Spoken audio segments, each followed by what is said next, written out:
ఇక్కడ ముఖ్యమంత్రి రేవంత్ రెడ్డి అని ఉన్నారు. నేను ఎంపీగా గెలిస్తే రాష్ట్రం నుంచి వచ్చే నిధులు, కేంద్రం నుంచి వచ్చే నిధులు, రెండు నిధులు తీసుకొచ్చి మన ప్రాంతాన్ని అభివృద్ధి చేసే బాధ్యత తీసుకుంటాం. ఒక్కసారి ఆలోచన చేయండి. ఆ ఇద్దరు వ్యక్తులు కూడా, ఒక ఆయనేమో వకీల్ సాబ్ మాటలు మాట్లాడతాడు, ఎందుకంటే ఈయన ఎమ్మెల్యే వేసిరు, మీరు చూసిరు, గతంలో ఉప ఎన్నికల్లో గెలిపించిరు. మీకు ఎప్పుడైనా అందుబాటులో ఉన్నాడా అమ్మా? ఎవరికైనా డబుల్ బెడ్రూమ్ కట్టించినాడమ్మా? ఈ కేంద్రంలో ఉన్నప్పుడు ఇక్కడ ఉన్న పిల్లలకు, నిరుద్యోగులకు నిరుద్యోగ వృత్తి ఇస్తాడు. ఎప్పుడైనా నిరుద్యోగులకు ఉద్యోగాలు పెట్టించినామా? కానీ మీ నీలమ్మది ఏం చెప్తాడు? నీలమ్మది గెలిచిన తర్వాత కేంద్రంలో రావాల్సిన ఉద్యోగాలు 30 లక్షల ఉద్యోగాలు ఖాళీ ఉన్నాయి. 30 లక్షల ఉద్యోగాలు కూడా మా ప్రభుత్వం వస్తుంది, మేము భర్తీ చేస్తామని చెప్పి తెలియజేస్తున్నాం.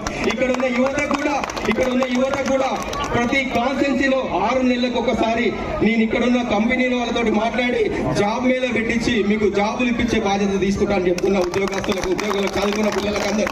ఎందుకంటే నేను కూడా కుటుంబాలకి వచ్చిన